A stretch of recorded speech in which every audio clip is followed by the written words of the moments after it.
Tenemos ya la mesa con nuestras queridas colegas, mis queridas colegas, Luisa Cantú, Daniela Pastrana y Jessica Cermeño. Empezamos unos minutos tarde, perdón, nos colgamos un poco con la conversación con Adriana Urrea. Bienvenidas a Momentum, ¿cómo les va? Hola, buenos días. Buenos días. Buen día a todos. Pues qué bueno que están ya por aquí y tenemos varios temas en la agenda. Ojalá que podamos desahogarlos todos. Y les quiero proponer que empecemos con el caso gravísimo, inenarrable. Yo no tengo palabras para decirlo, lo que ocurrió en dos casos de feminicidio. La verdad es que es algo tremendo lo que ocurrió con Luz Raquel, una mujer que fue pues, prácticamente quemada viva. Fue asesinada en Zapopan, Jalisco, por un vecino que estaba enojado porque su hijo, que tiene una condición de salud especial, hacía ruido. Y bueno, todas las agresiones, toda la violencia que puede uno imaginar se concentra en este caso.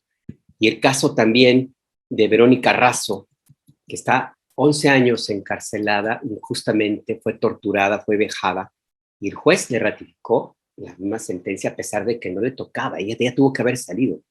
Y un juez, pues con toda la misoginia que les caracteriza, que aprenden en las escuelas de derecho, decidió violar la ley y ahí está esta mujer, Verónica Razo, en prisión. Daniela Pastrana, cuéntanos tu impresión. ¿Cómo ves esta situación tan grave que vivimos en México? Bueno, a ver, difícil empezar a hablar de esto porque justo estaba platicando ahora con Jessica que ayer la manufactura de la nota sobre Luz Raquel, que me llevó a ver su perfil, sus posts, a estudiar una serie de cosas, a ver lo que habían dicho, pues me dejó con insomnio, me dejó sin dormir, me dejó realmente conmocionada cuando piensas que ya has visto todo, cuando piensas que ya caímos en lo más bajo, cuando piensas que digo, apenas estábamos procesando el tercer peritaje de Bani, ¿no? O sea, apenas estábamos entendiendo las implicaciones y procesando la información sobre el tercer peritaje, que es totalmente distinto al segundo y al primero. Y estamos apenas en eso y de pronto nos llega esta información. Y yo sí quiero contarles un poco cómo fue, porque creo que esto es un tema que sí amerita y que sí ameritaba decir, cambiamos todo. Ahora sí que para empresas que ya no se usaba y que, o sea, que ya es una cosa que parece como de las anécdotas del pasado, sí era un momento y sí es un momento en el que la prensa nacional, la prensa del país, todos los periodistas, toda la sociedad tiene que hacer un alto y detenerse a pensar qué es lo que está pasando. Porque a mí me llegó, o sea, algunas organizaciones de sociedad civil antier en la noche me empezaron a decir, oye, ¿nos pueden ayudar con esto? Y yo como que no terminaba de entender bien, sí, tenemos un feminicidio, otro, estás con muchas cosas, la mitad de la ciudad está enferma de COVID. Entonces le pregunté a los colegas de Jalisco si ellos iban a cubrir, porque pues, en la alianza de medios pues teníamos siempre esa prioridad. Y ellos nos dijeron, pues, unas con COVID, otros fuera de México, otros no sé qué, no lo tenían, no lo estaban cubriendo. Y entonces ayer en el grupo de editores de Pie de Página, Lidia decía, oigan, tenemos que llevar esto, es obligado. Y yo decía, es que, ¿con qué manos? O sea, tenemos la mitad del equipo con COVID y la otra mitad asignada a coberturas. Entonces de pronto dije, bueno, pues ya dejo de hacer lo que estoy haciendo con Hacienda y con lo que sea. Perdónenme los funcionarios y los informes y las cuentas de la red, y de Pie de Página, porque pues no hay quien lo haga. Entonces dije, bueno, pues me pongo a hacer, y empecé a ver su perfil, y empecé a ver las cosas, los tweets que había puesto, y en la medida en la que lo iba haciendo, me iba quedando paralizada, y de verdad, yo creo, estoy convencida que tenemos que hacer un alto como sociedad, hacer un alto como medios, hacer un alto para entender dónde están nuestras prioridades, porque si bien hay muchísimas historias de asesinatos de mujeres, de feminicidios y de agresiones a mujeres gravísimas en este país todos los días, esta de Luz Raquel concita todas las formas de violencia posibles. Ya primero tuvo una historia de violencia familiar, se separó, salió de eso, ¿no? Tiene un hijo autista con epilepsia de 11 años, una chica de 35 años, ¿no? Y donde vive, a los vecinos les molesta los ataques de epilepsia o de furia que puede tener el niño. Espacios de cuidado, bueno, estaba en todos los grupos y en todas las colectivas posibles de cuidado, de violencia contra mujeres, de trabajo por personas con discapacidad. ¿Denuncias? Sí, bueno, ¿qué hicieron? O sea, un vecino la agredió con cloro hace 2 meses. Hace 2 meses le pusieron unas pintas afuera que decían, te vamos a quemar viva, te voy a quemar viva. 2 meses, el 16 de mayo. 16 de mayo, y ella lo denunció en las autoridades. Tenía esto que dicen que mecanismos de protección, o sea, mecanismos de protección. ¿Qué mecanismos de protección tenía? ¿Qué rondines? 2 meses. Y 2 meses y puso, y eso es súper desgarrador y súper triste, puso esto, auxilio, no me quiero morir. Es que si eso no nos impacta, o sea, 2 meses antes puso auxilio, no me quiero morir, con las fotos de las amenazas que estaba recibiendo, porque les molestaba a los vecinos que su hijo gritara mucho o que su hijo pateara. Y después de eso, el sábado, que es cuando la mataron, el sábado 16 de julio, ¿no? En la mañana había estado en un foro sobre cuidados. Yo te cuido, tú me cuidas, todas nos cuidamos, con muchas mujeres. Y en la tarde en un parque, 3 personas, 3 desconocidos, 3 hombres y una mujer, dicen los testigos, le rociaron alcohol, le echaron fuego y la quemaron. O sea, si eso no nos detiene a pensar toda la sociedad, ¿por qué estamos normalizando? Y de pronto hoy Dani preguntaba, ¿en qué hemos fallado tanto? Y le decía, pues ve las prioridades de la prensa, todos, y ahí tenemos que estar todos metidos hoy.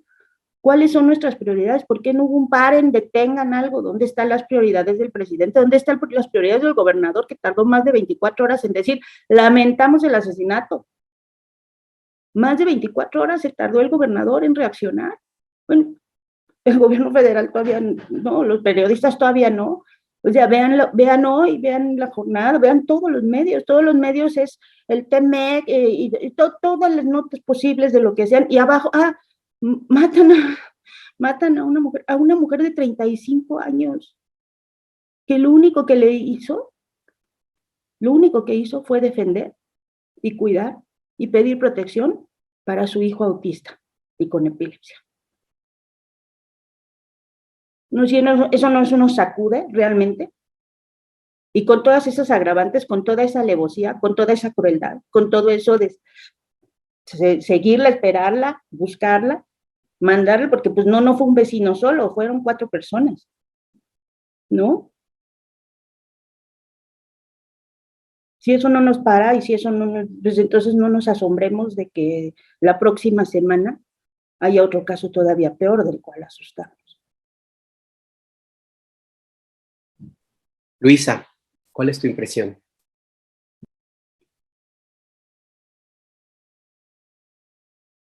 Perdón.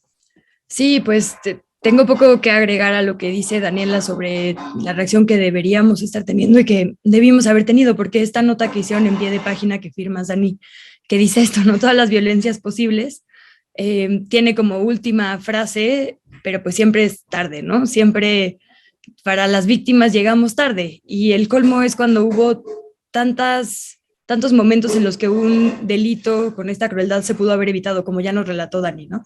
Yo quería ahondar también un poco en el tema de este evento en el que estuvo presente, porque encontré un boletín del gobierno de Zapopan y hay varias frases que el boletín retoma, porque obviamente solo retomaron las frases del alcalde, en el que dice una y otra vez que hay personas que pasan su vida entera cuidando a personas dependientes, ya sean niñas, niños o personas adultas mayores, y que por eso Zapopan se convertía, es más, el boletín aquí lo tengo abierto, se llama Zapopan, primer municipio en instalar un sistema integral de cuidados, ¿no? Porque ¿cómo ayudas a una mujer como Luz Raquel, ¿no? Como alguien que estaba viviendo una situación en la que tu vida entera, 24/7, se tiene que dedicar a ser cuidadora de un niño dentro del espectro autista? Y pensaba en como todos los momentos en los que le fallamos como sociedad y que le falló el Estado a ella, ¿no? Primero, el mal diagnóstico que hay del espectro autista en general. Creo que es un tema todavía muy tabú en nuestro país, como muy estigmatizado. Y bueno, si uno ve las cifras, los CDC en Estados Unidos dicen que 1 de cada 68 bebés nacen dentro del espectro. Obviamente hay niveles de severidad. Y en México se estima que 1 de cada 115, ¿no? Y creo que por ahí leía en un estudio de la UNAM que 400,000 niñas y niños en este momento. Es un tema que tendría que ser, digamos, ya de cajón, ¿no? Que nos enseñen, así como cuando nace que tú ya sabes que te tienes que fijar en ciertas cosas, también tendríamos que en los primeros 2 años saber diagnosticar este tipo de cosas. El autismo, como sabemos, o el espectro no es una descripción de comportamientos que responde, digamos, a algo más, ¿no? Entonces, ni siquiera yo no sabía muchas de estas cosas, ¿no? Justo en notas de estas que te metes a leer, te das cuenta de todo lo que no sabes. Incluso yo teniendo un bebé, ¿no?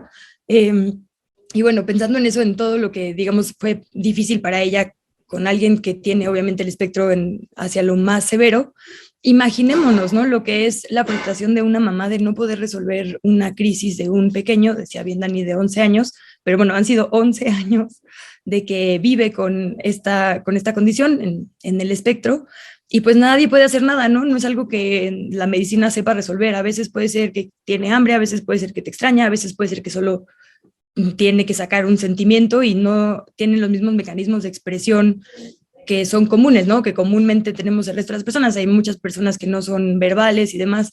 Entonces, imaginémonos también la frustración de una mamá queriendo aliviar el dolor de su hijo 24/7 sin saber cómo hacerlo, ¿no? Porque las personas que viven dentro del espectro pues están muy abandonadas en general por la sociedad. Es una mujer que, como sabemos, no podía dedicarse a ninguna otra cosa. No puedes trabajar, no puedes ¿no? hacer una vida, digamos, independiente, bueno, una vida con mucha libertad porque te condiciona. Entonces también le tenía que entrar la mamá al tema económico, ¿no? Es decir, hay una serie de violencias y de fallas que se debieron haber atendido hace mucho y quizá entonces ni siquiera hubiera habido quejas sobre lo que les molestaba tanto, ¿no? Que es, la verdad, bastante inhumano que les moleste una condición de un infante.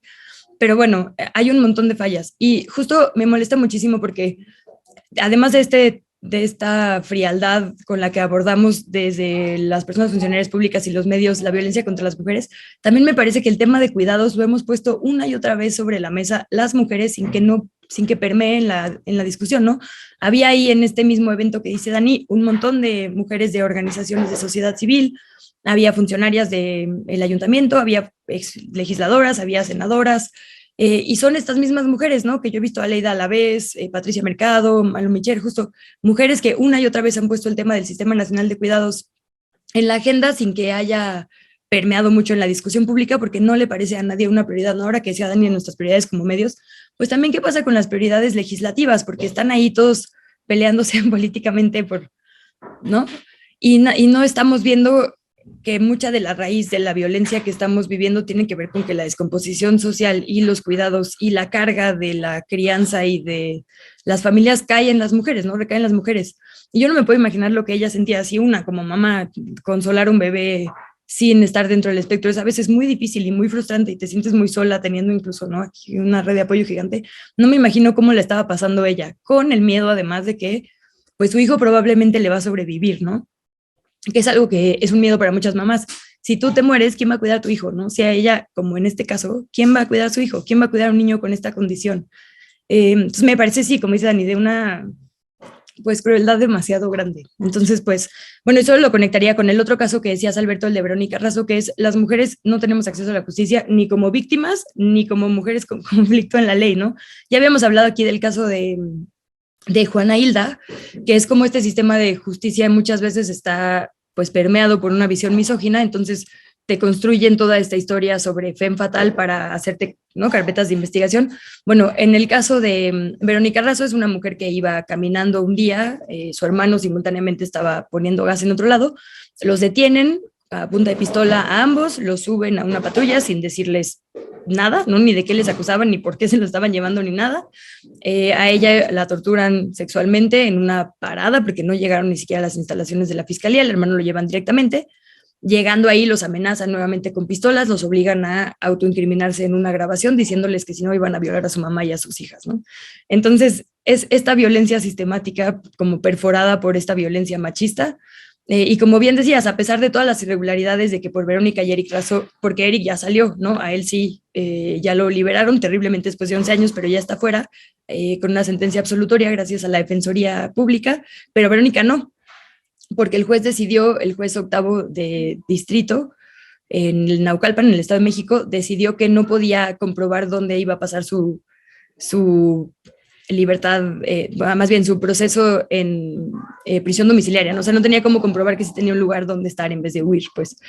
Y bueno, entonces esto les parece más preocupante a nuestros jueces que el hecho de que una mujer con fabricación de delitos tortura en todos los sentidos, y además digamos una denuncia comprobada por la Comisión de Derechos Humanos y por la ONU, ¿no? Por el Grupo de Trabajo de Detenciones Arbitrarias. Entonces, sí, o sea, yo lo único que puedo sumar a todo esto que ya decía Daniel es que tenemos la brújula de la justicia en este país está absolutamente perdida, y la verdad es que creo que las mujeres, desde nuestras trincheras, ¿no? Más furiosas o menos, más presentes o menos, desde cada quien, digamos, el esfuerzo que puede aportar, estamos muy cansadas de sentir esta desprotección, ¿no? Y como esta sensación de que cada vez se está poniendo peor. Entonces, yo diría, esto que decía Dani, de puta, la semana que viene, ¿qué vamos a ver? Sí es un desamparo que creo que traemos todas presente.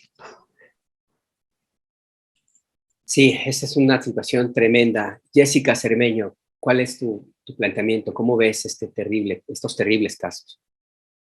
Pues es que creo que a mí me inunda la misma desesperanza que a Dani y a Luisa. Y ayer que yo, porque hice la historia para el noticiero, para Univisión, me puse a revisar todos los videos de Luz en TikTok. Y hay uno que me llama particularmente la atención porque es lo único que se escucha, o sea, tomó el celular hacia la puerta de su vecino, ¿no? Y es el vecino gritándole a su pareja, esposa, novia, con la persona en la que vive tras esa puerta, y ella lo único que puso en ese video fue: así se escucha un agresor.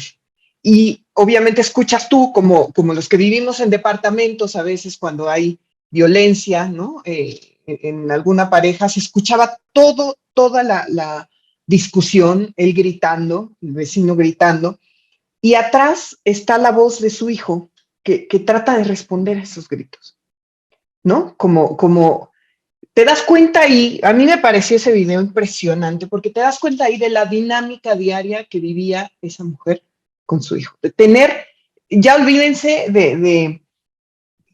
digamos, no olvidarse, pero sí es muy difícil, como ya lo plantearon Dani, como ya lo planteó Luisa, la dificultad de tener que tener cuidados especiales para tu hijo en una situación donde tú estás sola, pero sí te deja ver como la dinámica diaria de lo que ella estaba sorteando, y por eso incluso en los videos se nota como poco a poco se fue apagando, ¿no? Como al final tenía una depresión tremenda que no podía quitarse, ¿no? Y lo triste del caso de Luz es que ella hizo todo lo que tenía que haber hecho, porque en México es el lugar donde siempre nos vanagloriamos de los protocolos, ¿no? De los protocolos, de las leyes que protegen.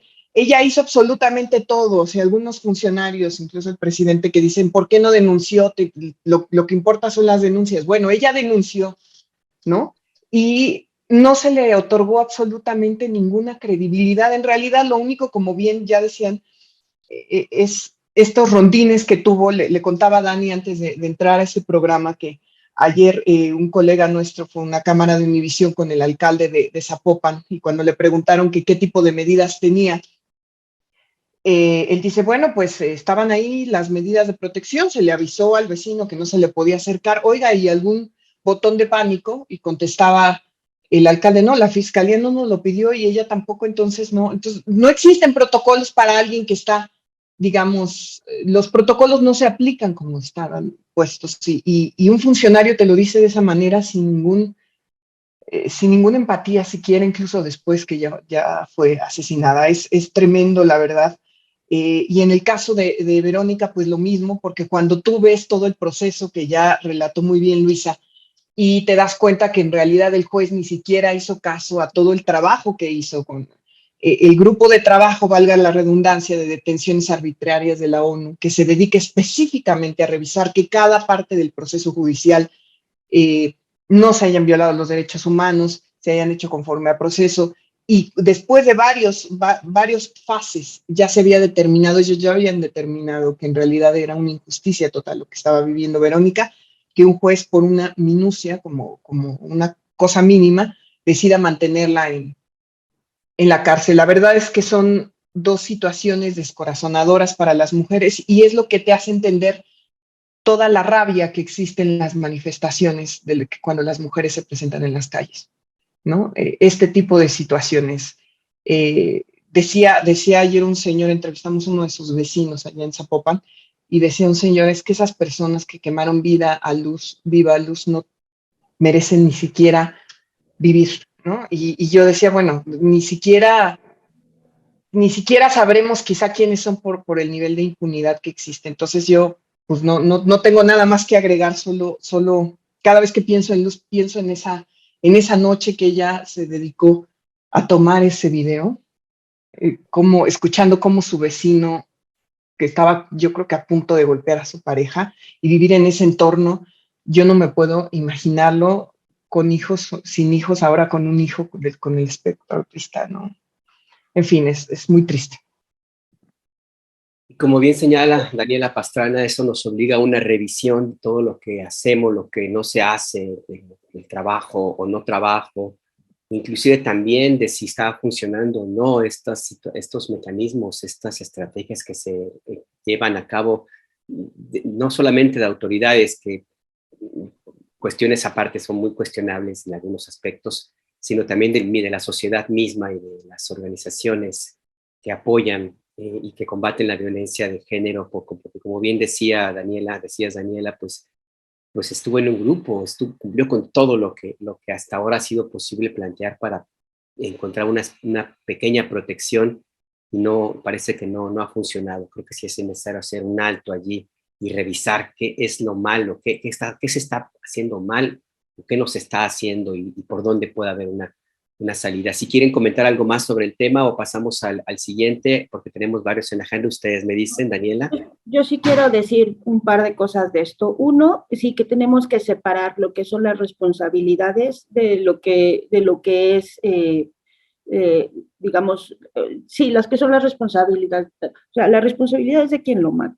Porque si lo trasladamos a quienes, si cuidamos o no cuidamos, o si la cuidamos o no la cuidamos, pues nos pasa. Mira, yo recordaba mucho al hacer esta nota y quizá, o sea, me cruza, me pega por todos lados, me cruza por el tema de género, de los cuidados, que es un tema que hemos tenido permanentemente en pie de página, pero también me recordaba mucho el caso de Rubén Espinosa, que pues está a 10 días de ser el aniversario del asesinato del multihomicidio de acá en la Narvarte. Y que era eso, o sea, llegó, nos pidió ayuda, hicimos todo lo que pudimos para cuidarlo y no fue suficiente. Y no fue suficiente porque había gente que decidió matarlos, ¿no? Decidió matarlo a él y decidió matar a otras 4 mujeres, pero me hacía mucho ese ruido. O sea, ¿qué más se tiene que hacer? O sea, ¿qué más se necesita para que funcionen las instituciones del Estado, para que la gente entienda? Yo sí creo que hay una responsabilidad mayor de los medios de comunicación. O sea, no se puede seguir invisibilizando de esta forma. Hoy veía yo las portadas y decía, es que no puede ser, o sea, el mundo sigue normal con una cosa que es tan terrible, porque realmente es tan terrible, que no puede ser, o sea, y no puede ser que las prioridades sigan siendo las mismas, ¿no? Y creo que sí ahí hay un tema de prioridades y que hay responsabilidades separadas.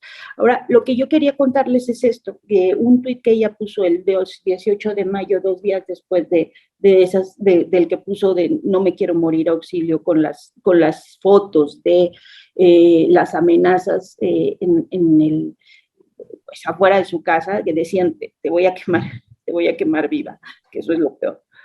2 días después puso otro tuit en el que pues, está muy linda, está ella con su hijo, y dice, es un mensaje dedicado al legislativo de Jalisco, porque dice, cuidar no es problema, sino el modelo del cuidado. Los cuidados especializados son intensos y requieren conocimientos, y recaen en una sobrecarga de trabajo no remunerado.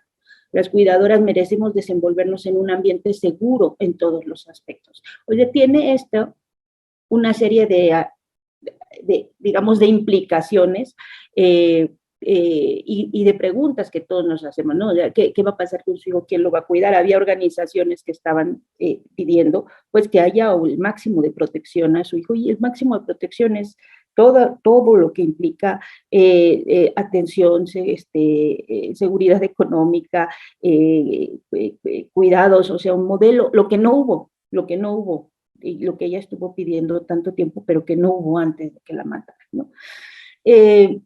¿Por qué ese tema de los cuidados? Bueno, pues lo hemos platicado acá, lo hemos platicado en distintos espacios, todas las que tenemos el tema de ser mamás. Este modelo económico recae y se ceba en las madres trabajadoras. Y esa es una realidad. Y no hay esquemas ni políticas públicas que permitan, ¿no?, que se enfrente colectivamente como sociedad un tema que no se está resolviendo y que cada vez es más duro, ¿no? El de las personas que tienen, por supuesto, que requieren cuidados especializados, pues es todavía mayor. Digo, si para nosotras puede ser difícil, ¿no? Lo hemos dicho aquí varias veces, si para las que tenemos como decíamos de pronto esta triple carga de tener que no solo salir a trabajar, sino además hacerte cargo de la familia y aparte tratar de tener espacios de responsabilidad en las áreas de trabajo. Si ya es difícil, bueno, para alguien que tiene hijos que requieren cuidados especializados, es mucho mayor y no hay políticas, y no hay legislaciones, y no hay gente que realmente esté atendiendo y que se esté discutiendo qué hacemos con las crianzas. Creo que ese es el tema, digo, post-mortem que tendríamos que discutir, ¿no? O sea, que tenga sentido, para darle sentido a pues a la muerte de Luz Raquel, que para mí sigue siendo una cosa, se los juro, no podía dormir y creo que sí nos merece sentarnos a pensar qué podemos, o sea, qué sí se puede hacer y qué tenemos que hacer y qué tenemos que impulsar muy fuertemente. Luisa, ¿quieres agregar algo más a este tema o pasamos a lo siguiente? Lo mismo para ti, Jessica, si quieren. Pues solo insistir en esto de los cuidados, porque justo ayer también tuve una entrevista en la tarde en una casa que trabaja con personas en situación de calle y hablaban como de las diferentes etapas, ¿no? Y hace unos años eran niñas y niños y ahora son personas adultas mayores, ¿no? Entonces, justo si las mujeres no cuidamos, nadie te cuida, ¿no? Vivimos en una sociedad en la que si no produces dinero no sirves y entonces tu destino es, ¿no?, la calle o que una mujer se ocupe de ti. Y la cifra, porque es una cifra que se ha repetido una y otra vez cuando se argumenta la importancia de un sistema nacional de cuidados, de lo que, digamos, si nos pagaran, bueno, a las mujeres, porque sí es mayoritariamente las mujeres, este trabajo tanto doméstico como de cuidados que no se remunera, sería el 27.6% del PIB, 6.4 billones de pesos, ¿no? Es como lo que aporta la Ciudad de México o el Estado de México al país. Es decir, es muchísimo el trabajo que estamos haciendo, ¿no? Y que no se nos remunera y que por lo tanto no nos permite, es, digamos, una llave o un candado para otro tipo de derechos, porque si no tienes dinero, pues justo, ¿no? Lo que pasa en casos como el de Luz, pues nadie te puede ayudar un poquito. Hay poca posibilidad de movilidad, ¿no? O de diferentes atenciones, porque efectivamente el autismo no es que se pueda, nunca va a cambiar, ¿no?, esa condición del espectro, pero sí hay un montón de acciones o terapias que pueden acompañar para que la vida sea mucho más, pues que no tenga tantas complicaciones, digamos, ¿no?, para ninguna de las personas de la familia. Entonces, como que creo que esto, ¿no?, entender que mucho de la raíz es la sobrecarga que tenemos las mujeres de los cuidados y que por eso también creo que como es un tema que nos afecta mayoritariamente, no se ha discutido, más que entre nosotras, bueno, y obviamente algunos hombres, gracias a Alberto Nájarra, pero por ejemplo, ¿no? ¿Por qué no ha sido una discusión prioritaria en el Congreso, ¿no?, como si lo han sido otras? Pues justo por eso, porque es algo que no afecta a la mitad de la población que, perdón, es la perpetradora de la violencia, ¿no?, en todos los sentidos. Entonces, como que un poco sí esto, ¿no?, de por qué no está en primera plana, por qué no está en el punto número 1 de la orden del día, pues porque la mitad de la población a la que le hacemos llamados todo el tiempo no ha querido reaccionar y no se va a poder de otra forma. Ahora que decía Dani del control de daños, ¿no? no necesitamos entrarle todas las personas, no hay más. Entonces solo este llamado a decir, ya están los estudios, o sea, está sobrediagnosticado nuestro problema, ¿no? Ahora es, ¿le vamos a entrar cada quien desde su trinchera o no? Porque creo que sí, solo falta eso, ¿no? Que de verdad nos haya acciones, digamos, que acompañen a todos estos estudios y todos estos análisis que hacemos, que se lleven a la acción por parte de las personas que están en esos poderes, en esos puestos de poder. Y ya con eso. Pues si Jessica, ¿quieres agregar algo más sobre el tema? No, que creo que también hay que darle voz a todas. He visto después del asesinato de Luz ya una, pues, no campaña, un movimiento para tratar de que también la Secretaría de Salud a nivel federal y también las Secretarías de Salud estatales hagan campañas de concientización con las madres cuidadoras, ¿no? Lo que implica, como decían ya Dani y Luisa. Y creo que eso también, darles visibilidad a ese tipo de cosas puede ayudar un poco, porque sí, efectivamente es como una desconexión que hay, ¿no? Sobre el tema. Hay los sectores que no son tocados por estos problemas, en realidad no tienen ningún interés, como ya lo decía, ¿no? Yo lo que creo que también eso puede ayudar, ¿no? El dar a conocer este tipo de campañas, qué es lo que se me ocurre, ¿no? Pensando un poco lo que tenemos en el día a día, ¿no? Que se puede hacer, pero sí, definitivamente es que es tremendo, es que sí deja sin palabras un poco, ¿no? Es como, y ayer al final nada más agrego que cuando el fiscal decía, ya tenemos aquí al vecino, ya lo están interrogando, tiene otros delitos, no sé qué tantas cosas. Ni siquiera, digamos, la detención de una persona cuando sabes que son 4, ¿no? Puede significar algún tipo de justicia. O sea, es muy, muy complicado. Y claro, por supuesto, el alcalde decía que ya toda la familia de Luz ya tenía su botón de pánico en caso de que otra cosa pasara, imagínate. Entonces, es como tremendas declaraciones, tremendo caso, muy triste. Sí, la verdad es que, como en otros casos, pues empiezan a tomar medidas de protección ya después de que el tema ha rebasado los límites de la violencia, como es este caso. Si les parece, en los minutos que nos quedan tenemos temas políticos y temas también que tienen que ver con toda esta situación que se vive en Europa, con los cambios climáticos y la ola de calor tremenda, y en México también, pero los dejo ahora sí que a su determinación, con cuál entramos primero. Quieren que hablemos sobre nuestra delegación que anda en Ucrania, de políticos ahí oportunistas, y las consecuencias que puede haber sobre esta disputa que inicia ya en las consultas sobre el tema energético en el TEMEC, o el tema climático. Ustedes me dicen. Conociendo a mis colegas. Chertorivsky es tema de Luisa. Vale, la escuchamos ampliamente. Luisa, adelante. Conociéndonos, se pueden conectar muy bien los tres, la verdad. Adelante, Luisa, tú tienes la palabra. Cuéntanos. Pues sí, está bien. Bueno, pues como sabemos, mi favorito, bueno, Salomón Chertorivsky, junto con una delegación de Movimiento Ciudadano, fue a Ucrania. Yo nunca entendí muy bien a qué, porque como que solo subían fotos muy dramáticas, entonces la comunicación original fue muy confusa. Pero bueno, luego escuché una entrevista que dio para Grupo Fórmula un día en la noche y ya medio entendí, ¿no? Dijo que fueron a entender la situación de las personas refugiadas y a entender esas crueldades de cómo la humanidad puede dejar a poblaciones que necesitan apoyo en la intemperie, ¿no? Y entonces, pues me daban ganas de decirle, tan fácil, mano, ¿no? Aquí hay bastantes lugares donde podías haber explorado esa situación y no ir hasta Ucrania. Pero bueno, también dijo por allá que no pudo reunirse con Zelensky porque pues anda muy ocupado siendo, así lo llamó él, un héroe, pero que se había comprometido a tener una conversación en el Congreso, ¿no? Entonces, creo que como muchas veces le pasa a la clase política de nuestro país, dándoles el beneficio de la duda de que tienen una buena intención, ¿no? Las buenas intenciones terminan jugando en su contra porque su desconexión con la realidad se evidencia en este tipo de acciones, ¿no? Entonces, el hecho de que diga que haya ido hasta allá para entender la situación de las personas refugiadas como un acto de solidaridad, pues justo habla de que ha estado muy ausente de la discusión en nuestro propio país y en nuestra propia realidad.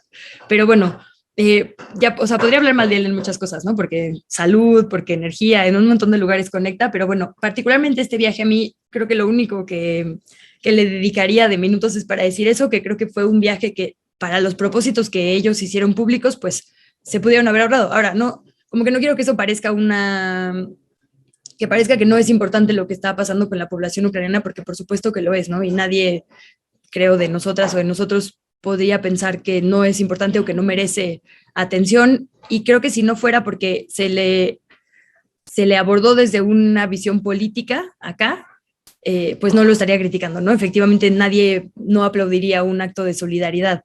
El tema es que usar la solidaridad para beneficio personal a mí me parece muy ruin, ¿no? O usar pues acciones que están pasando en el mundo para llevarle agua a tu molino político, pues me parece muy grave. Y para conectar los demás temas, yo lo único que diría como sobre todo esto es que pues justo estamos aprendiendo de estas clases políticas muchas lecciones en este momento en el que todas las coyunturas se cruzan, ¿no?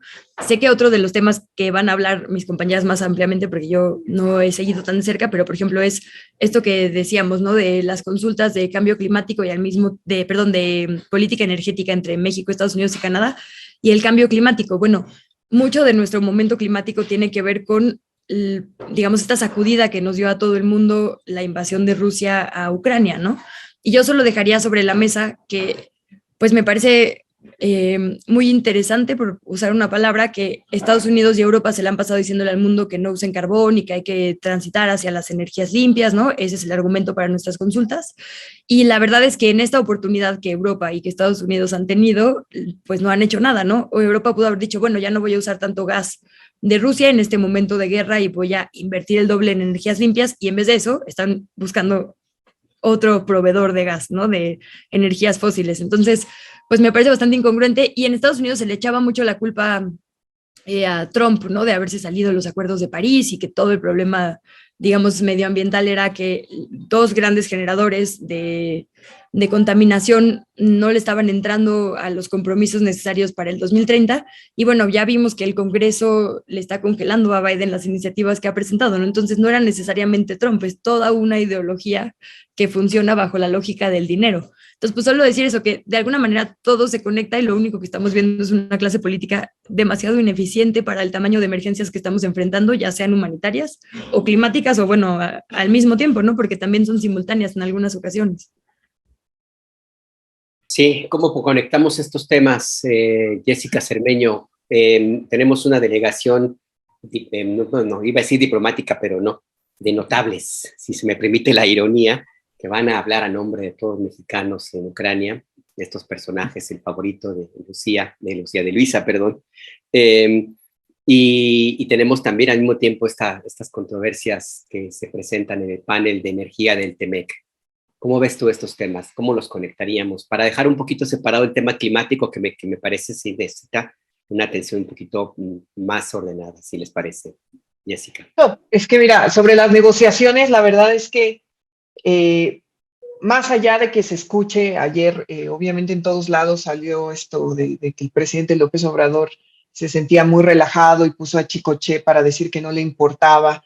Lo cierto es que parece ser, y podría decirse que el gobierno de México pues no tendría que estar sorprendido por la decisión que tomaron tanto Canadá como Estados Unidos para llevar a estos grupos de consulta sus opiniones sobre lo que implica para ellos que el gobierno del presidente López Obrador le dé prioridad a la Comisión Federal de Electricidad y a Petróleos Mexicanos.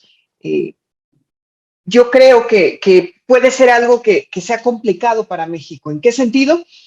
El presidente siempre ha dicho, y prácticamente desde que se estaba negociando el tratado, si nosotros recordamos un poquito, de último minuto entró esta parte del acuerdo donde se blindaban los hidrocarburos en México, específicamente a petición del gobierno entrante, que el gobierno de López Obrador, porque nosotros pues ya sabemos que una de las cosas fundamentales para el presidente es que la nación tiene que tener la soberanía sobre este tipo de recursos, ¿no? Que es tratar de quitar toda la reforma de 2013, la reforma energética, que según su evaluación, pues en realidad ha traído más problemas que beneficios.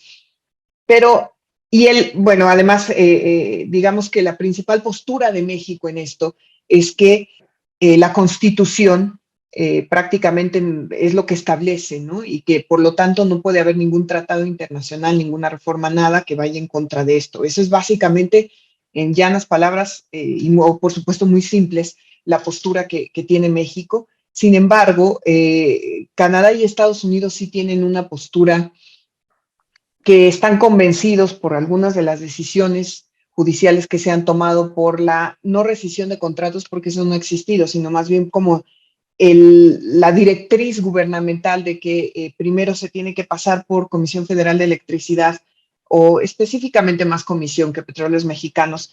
Sí existe molestia porque lo que ellos buscan, y vuelvo a decir, la postura de Estados Unidos y de Canadá, es que se les dé trato igual a los inversionistas en estos parámetros, a los nacionales, tanto a los extranjeros, y que se respeten, digamos, los acuerdos que se tenían antes de la firma del tratado, en el momento de la firma del tratado. ¿Qué es lo que puede pasar? Pues que si no hay algún tipo de acuerdo, porque antes de que digamos que se vaya al arbitraje internacional, hay una fase donde puede haber acuerdos, sí podría ser que se establezcan algunos impuestos, algunos aranceles, algunos productos mexicanos. A mí me gustaría ver cómo se va a desarrollar esta etapa, que por supuesto es novedosa, ¿no? Porque en el caso de a México nunca lo habían, digamos, mencionado, nunca lo habían puesto a juicio. Las decisiones del gobierno mexicano más bien eran algunas decisiones de Canadá, otras decisiones de Estados Unidos, pero ahora son los dos países contra México. Habrá que ver qué es lo que definen, y mi impresión es que, miren, ahora que estaba en Washington y que me di cuenta que en la agenda del presidente López Obrador sí había mucha importancia de ver qué pasaba con la inversión que se pudiera hacer, sobre todo por el rollo inflacionario, en fin, y quizá por las decisiones, por la manera, sobre todo, creo que no ha caído muy bien la manera en la que el presidente está trivializando el tema. Por lo menos lo hizo ayer, ¿no? Que fue, que podría ser peligroso. La verdad es que a mí me gustaría ver, ojalá, yo lo que creo que se pueden tomar acuerdos y sí que se pueden llegar a las dos, si no a convencer, porque es difícil que convenzas a Estados Unidos y a Canadá en este momento de que las inversiones son, de que lo que está haciendo México es defender una postura que ya se tenía y que además es defender a la Constitución. Yo sí espero de verdad que esos acuerdos se queden ahí, que por lo menos que no se llegue a un arbitraje que pueda dañar algunas de los sectores que quizá no toda la población está involucrada, pero que sí son importantes y que sí se nota una molestia, y sobre todo de los republicanos, ¿no? Que además no tienen que ver en este momento con el gobierno estadounidense en turno, sino más bien que son del otro partido, ¿no? Que sabemos que tiene otro tipo de valores que no es como los demócratas en muchas cosas, específicamente en estos sectores, pero lo veo, habrá que ver qué pasa, ¿no? Y nada más para juntar, nada más quiero decir algo rápido de la cuestión del clima. Me preocupa mucho lo que está pasando en Nuevo León. Ya vi que el secretario de Gobernación anunció con este rollo del agua que se van a hacer 17 pozos profundos a toda velocidad para tratar de buscar el líquido, pero lo que está pasando en Montemorelos, las peleas que está habiendo ya entre la gente, sí nos dan un indicativo de lo que puede ser no solo Morelos, sino muchos de los estados del norte, porque sí ya estamos en una etapa de estar hablando de la guerra del agua, ¿no? Como hablaban estos futurólogos, ¿no? En sus ensayos, en sus libros, de que algún día íbamos a llegar a este punto, pues en México, por lo menos en Nuevo León, ya está pasando, y que eso también tenemos que tener pues mucha lupa, ¿no? Y ver qué está pasando y ver sobre todo si estas soluciones ayudan, ¿no? Daniela Pastrana, ¿cómo ves Oye, perdón. ¿Dices que bombardear las nubes de Samuel García no está funcionando o qué? No entiendo. No, lo siento, no, eso ni los videos virales ni nada, pero tremendo, ¿no? Además, ¿a qué gobiernos les toca enfrentar esto, no? O sea, es como la crisis de la crisis. A lo mejor tendrá que disfrazarse de Tlaloc para ver si le hacen caso las nubes. Daniela. O sea, miren, es que a qué gobierno le toca enfrentar a estos, pues es que el problema es que a todos, o sea, lo que estamos viendo, lo que hemos estado viendo en este julio en Europa, en Asia, en algunas partes de Estados Unidos, con esto de las olas de calor, que es inédito. O sea, imagínense el tren de Londres incendiándose ahí, bueno, el metro, ¿no? Las vías por el calor, porque 38 grados en Londres, o sea, 38 grados en Londres, como si es que en Ciudad de México estuviéramos a 45, no sé, es 48, es una barbaridad, ¿no? Por supuesto, no están preparados. Una pista de avión de un aeropuerto cerrado porque estaba derritiendo la pista, ¿no? Lo que estábamos viendo en las imágenes en China, de pronto, o sea, 44 grados en algunas regiones y una torre, una eólica, cayéndose así como si fuera, no sé, un popote, una cosa bárbara. ¿Qué es lo que está ocurriendo? ¿Quiénes lo están enfrentando? Todos, porque es otro de los temas a los que nunca le damos la suficiente importancia, el tema ambiental jamás. Y que no, y que sí, claro, yo creo, y estoy convencida, que no va a haber una salida mientras la gente que está en medio ambiente no aprenda algo de economía y la gente que está en economía no aprenda algo de medio ambiente, porque parece que son dos mundos de los que hablan, ¿no? El económico, que está basado el capitalismo en el consumo, o sea, porque el capitalismo, su base es el consumo y se paraliza. Ahora lo que estábamos oyendo el otro día en la mesa del martes a Ingrid, o sea, toda la explicación que daba de cómo la crisis de los contenedores por el cierre de China con COVID, pues ha generado la bronca que tiene ahorita Boric, que no nada más es porque sea tontos, o sea, sino porque simplemente pues su economía es tan dependiente de China como la de nosotros de Estados Unidos, y China cerró, ¿no? Cerró un buen tiempo las salidas de sus contenedores. Entonces, para ellos es necesario que se consuma, para el capitalismo. Si no hay consumo, pues la gente se muere de hambre. Bueno, si no hay circulante. Okay. Bueno, pues el consumo es el principal problema de la crisis ambiental que nos vienen diciendo todo el tiempo. Estamos a 50 años del colapso, no, estamos a 20, no, bueno, pues estamos ya en el colapso.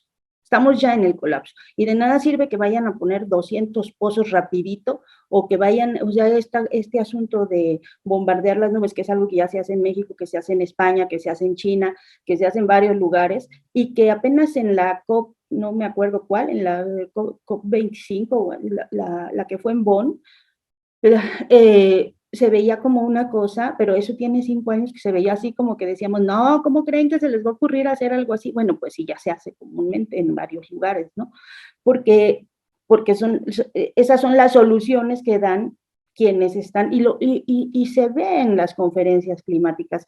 Por un lado están todos los defensores del medio ambiente y todos los que se organizan, y por otro está el lobby económico, como si fueran dos planetas y dos mundos separados, y unos haciéndole la guerra al otro, o sea, unos boicoteando al otro, y porque también del lado del medio ambiente con estas políticas de ultraconservacionismo, como si no hubiera seres humanos en el planeta, como si no hubiera 7,000 millones de seres humanos en el planeta, y sin entender las dinámicas económicas que generan, pues a veces la pobreza, te llevan a esto que ha sido pues el discurso muy falso y muy doble de los países desarrollados, no, ya no se desarrollen, no generen, no usen combustibles fósiles, como si, pues entonces, ¿qué hay? Porque las energías que no son tan limpias de las eólicas, no están generando la suficiente energía que requieren ellos para su consumo, que requieren Estados Unidos y Europa para sus niveles de consumo. Los niveles de consumo más grandes están en Estados Unidos, China y Europa. O sea, entonces, ¿quiénes quieren eso? ¿Quiénes quieren esa energía y para quiénes es insuficiente lo que generan estas energías alternativas? Pues para ellos, ¿no? Y entonces es muy fácil que te digan, no, ustedes no usen energía fósil. Entonces, ¿qué nos queda? La nuclear, ¿o cuál? O sea, es que ¿qué es lo que esperan? ¿No? Y entonces a mí me hace, de verdad, en estas cosas como lo del TEMEC, yo no estoy tan de acuerdo que se ponga chicoche y eso y que se minimice tanto. Siento que fue una intención, yo esa impresión tengo, del presidente de desviar la atención, como cuando no le quiere entrar a un tema que ya sabe que va a venir toda la prensa en contra, pues no lo evade, ¿no? Y entonces pues pongamos a Chicoche y entonces todos hablen de Chicoche para que ya no pues no tener que enfrentarlo así directamente, porque ya hay una intención previa de muchos de los medios de poner la atención y tenernos con esa discusión. Ayer veía Veía los mensajes en tweet que ponían algunas personas y que me parece que dije, pues por ahí es indefendible, ¿no? El asunto de México tiene que cumplir con sus acuerdos y entonces defender a las empresas de Estados Unidos y no a las mexicanas, dice sí, como ¿por qué?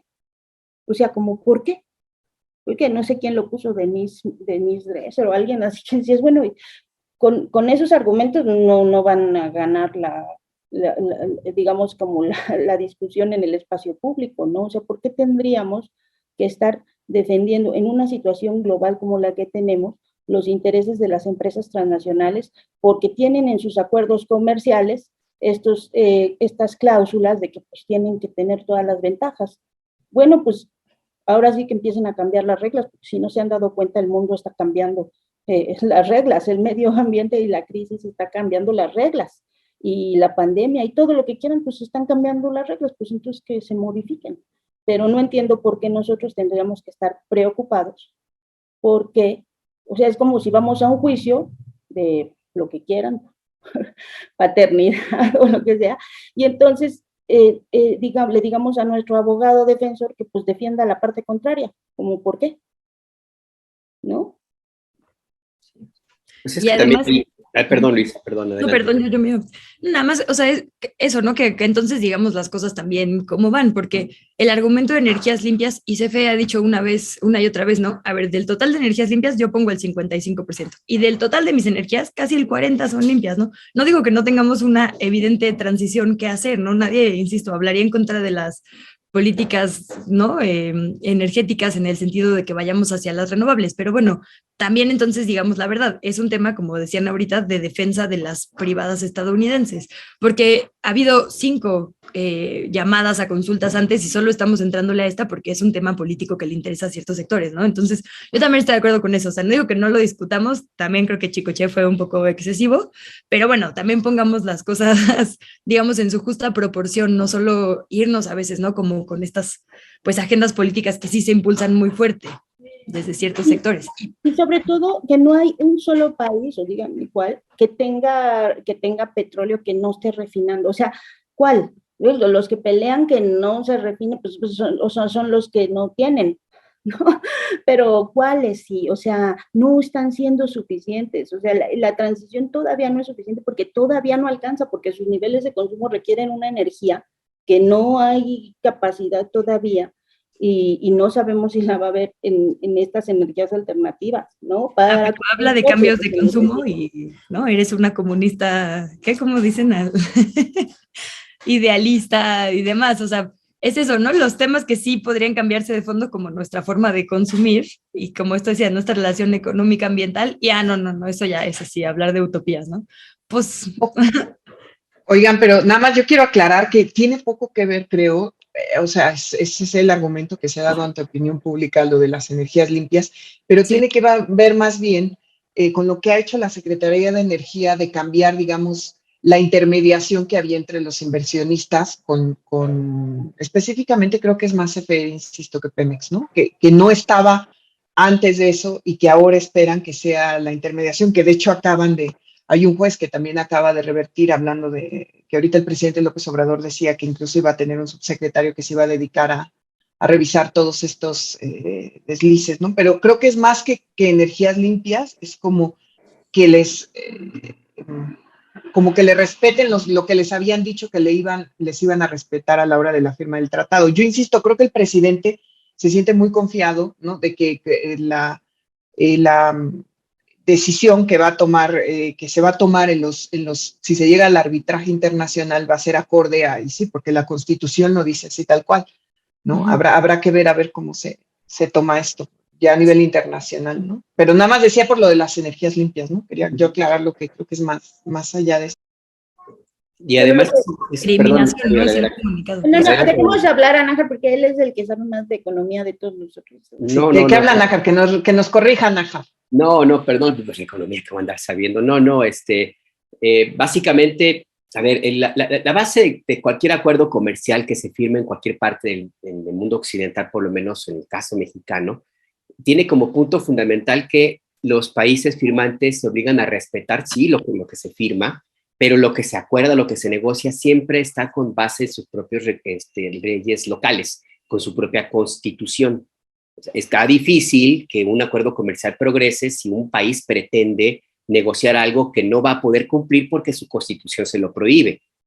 Por eso es que en la confianza, creo yo, del presidente López Obrador, por un elemento básico, ya se modificaron las leyes secundarias. Legalmente, este punto que tú señalas, Jessica, sí es importante, porque ya legalmente está protegido. Ya no pueden argumentar que México está violentando sus propias leyes, que es el punto más fuerte de cualquier controversia, pues porque no lo está haciendo, porque se modificaron las leyes y dicen básicamente que la Comisión Federal de Electricidad tiene la rectoría en la producción y abastecimiento de electricidad en el país, y ahí ya no hay mucho para dónde hacer. Se puede argumentar que se está violentando el derecho a la libre competencia, pueden argumentar lo que quieran, y eso se subsana con una negociación en términos particulares de compensaciones. Exacto, que sería lo ideal, ¿no? Que se quede en la negociación y ya que no está en estos parámetros, ¿no? De todos los escenarios negros que se han planteado, ¿no? Y ojalá que no se llegue a nada de eso. Pues sí, todavía falta un poquito. Ya, Lisa, ¿querías decir algo? Te veo con intensidad. Solo que qué bueno que esto de la resolución de controversias, si no me equivoco, también fue como de los puntos que más se discutieron una y otra vez, ¿no? Oigan, voy a abrir porque hay alguien histérico en mi puerta, pero bueno, solo me quería despedir diciendo que ahorita que decíamos de la importancia de escuchar a Nájar, el lunes lo tuvimos como invitado en los medios públicos, en polémica en redes, y quiero que sepas que ha sido el programa de más rating ever, así, rompimos récord de audiencia. Entonces, pues muchas gracias por eso también. No, gracias a ti, mi querida. Pues invítenlo más. Sí, no, ya, será cliente. Muchas gracias. Luisa, cuídate mucho. Igual, gracias. Suerte. Gracias, Dani. Luisa, Daniela y Jessica, quédense un minutito nada más, porque el tema que conversamos al inicio de esta extraordinaria mesa, pues causó mucha reacción en la audiencia, y hay muchísimos comentarios. Les quiero leer rapidísimo algunos antes de que terminemos con esta mesa. Se refiere al caso terrible de que hablamos, de esta violencia de feminicidios. Pues dice Francisco Javier López: yo tengo un hijo con síndrome de Noonan. Cuando se hace propaganda sobre la inclusión, ¿quién incluye a las personas que nacieron con una condición de esta naturaleza? Ileana Lara: se necesita reformar el sistema de ayuda a las familias con niños de habilidades especiales fuera del Teletón, que es más una burla que ayuda. Deberían de tomarlo en serio y crear conciencia. Carmelia Salvaje: el criminal, se refiere al presunto, a los asesinos, es responsable, pues esas dinámicas violentas alteran a una persona autista. Lo digo como familiar de una persona con esas condiciones y es real. Pat MC: la misoginia tiene origen en la familia y el sistema social, económico y judicial se encarga de reforzarlo. Ana E: soy mamá de una chica con habilidades especiales, tenemos 36 años en esta lucha, pero de verdad nada comparado a la experiencia de ser padres con niños de autismo. ¡Cuánto dolor! Araceli García: la mayor cuna de la impunidad subyace en los gobiernos locales.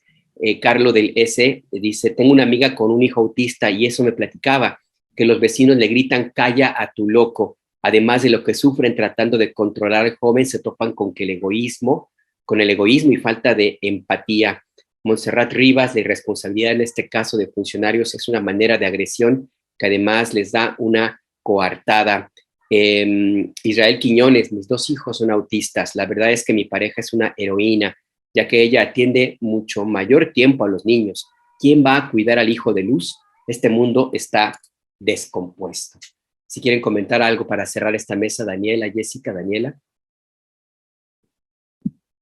Bueno, pues yo nada más quisiera decir que sí hay que tener atención, o sea, cuidado, atención y los ojos puestos y no soltar el tema de las políticas públicas para los cuidados compartidos, mucho más especialmente para quienes requieren cuidados especiales, y que tiene que ser una cosa que tenemos que estar viendo en las legislaciones y en las políticas estatales y locales y en las federales, y hay que estar insistiendo en eso, porque el tema, como en muchos otros de los que hemos tratado aquí, de pronto empiezas a ver esto, ¿no? Que te dicen, pues, yo tengo ese caso, yo tengo este otro caso, o sea, y es bastante más común de lo que parece, porque ha estado invisibilizado. Entonces, pues hay que visibilizarlo y hay que ponerle atención, porque es un tema que nos cruza, nos cruza hasta en las dinámicas laborales, personales, económicas, te anula, ¿no? Entonces creo que es el centro es ese, cómo cuidamos a nuestras familias y cómo cuidamos como sociedad a nuestras personas. Jessica. Pues nada más para la gente que está preguntando qué va a pasar con el hijo de Luz, pues ya se quedó con su abuelita, con la mamá de Luz, y que al parecer también sus hermanas, tías maternas, lo van a cuidar. Y yo me quedo con una frase que Luz repitió muchas veces en sus videos, que es: mi vida está dedicada a cuidar a mi hijo. Ese es al final lo que ella quería decir siempre, y que hay que ser empáticos con todas los cuidadores, las personas que están en esta misma situación, ¿no? Pensar dos veces, sobre todo en las dinámicas vecinales, que desgraciadamente tenemos pues tantos problemas, ¿no? Tendría que haber, coincido con Dani, totalmente más visibilidad de este tipo de casos. Pues Jessica Cermeño, Daniela Pastrana, muchas gracias por esta conversación en esta mesa en Momentum, y me quedo con esta reflexión que ustedes plantearon muy adecuadamente. También esta tarea nos toca a los periodistas. ¿En dónde están nuestras prioridades? ¿Por qué esto no es un escándalo nacional? ¿Por qué nos concentramos en Chicoche, en si están boleados los zapatos del presidente o en cualquier otra cosa? Esto es la prioridad de una sociedad que necesita una atención ya. Ya, hay que hacer una pausa y revisar nuestras prioridades. Daniela, Jessica, gracias. Un abrazo. Gracias. Hasta luego.